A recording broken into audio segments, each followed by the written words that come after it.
Dan ingat ibu dan bapak, kadang-kadang kita dulu ketika belum banyak mengetahui ilmu, kadang-kadang hidup kita gampang. Kenapa? Karena menurut kita semuanya boleh.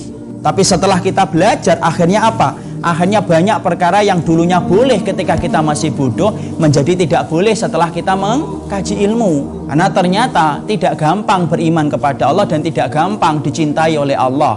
Tapi yang pasti kalau sudah dicintai oleh Allah, kelak dalam kehidupan di akhirat menjadi orang yang paling nikmat hidupnya. Karena alat Allah membayar setiap orang yang diuji itu adalah bayarannya surga. Saya pernah menemukan seorang bapak-bapak setengah baya, paruh baya, datang kepada anak dalam kajian tafsir.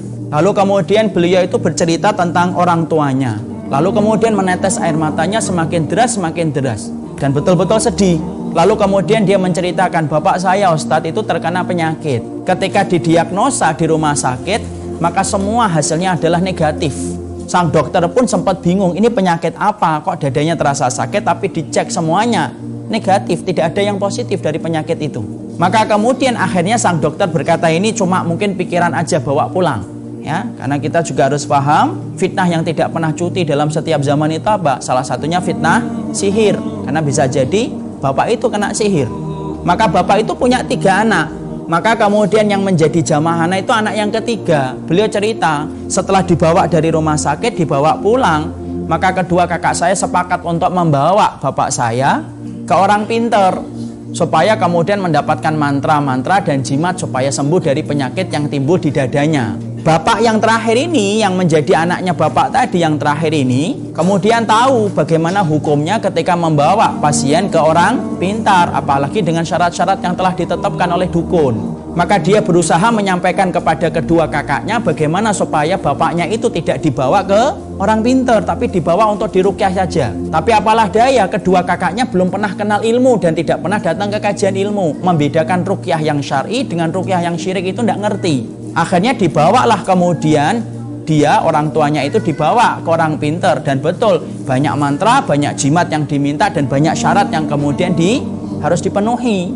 Masya Allah, sang anak yang ketiga ini menasihati kedua kakaknya supaya kedua kakaknya tidak membawa lagi ke tempat-tempat semacam itu. Tapi apalah daya, kedua kakaknya lebih beruntung dalam masalah harta. Adapun mereka yang kecil ini tidak terlalu beruntung dalam masalah harta. Apa yang terjadi? Kedua kakaknya bilang, sudahlah, kamu selama ini kan tidak pernah bantu finansial bapak. Kamu cuma doa dan doa. Sudah, doakan saja bapak sembuh. Beliau nangis. Kenapa beliau nangis? Beliau menangis karena kemudian memikirkan nasib ayahnya. Sudah sakit, yang harusnya mendapatkan pengobatan yang syar'i supaya sembuh penyakitnya kalaupun terkena sihir. Tapi Masya Allah, ternyata bapaknya malah bersentuhan dengan kesyirikan, dengan berbagai macam syarat yang diminta oleh sang dukun. Bapak itu nangis. Saya memberikan nasihat supaya beliau itu bersabar. Saya cuma membayangkan, Masya Allah, coba kalau bapak tadi tidak pernah datang ke kajian ilmu, maka mungkin dia akan menganggap bahwasanya apa yang dilakukan oleh kedua kakaknya itu biasa. Tapi setelah dia ngaji, akhirnya dia paham, dia bisa membedakan ruqyah yang syar'i dan ruqyah yang syirik. Makanya kemudian menjadikan dia menangis. Kadang-kadang ibu dan bapak, ilmu yang kita pelajari itu akan menjadikan dulunya kita tidak pernah nangis, kita sekarang sering nangis setelah kita paham. Dulunya kita nggak ngerti. Kenapa? Karena setelah perjalanan ilmu, jangan dikira perjalanan kita itu akan gampang ketika kita ingin memantaskan diri di hadapan Allah. Kalau antum dan saya ingin memantaskan diri di hadapan Allah, jangan pernah kita berpikir bahwasanya memantaskan diri di hadapan Allah itu gampang.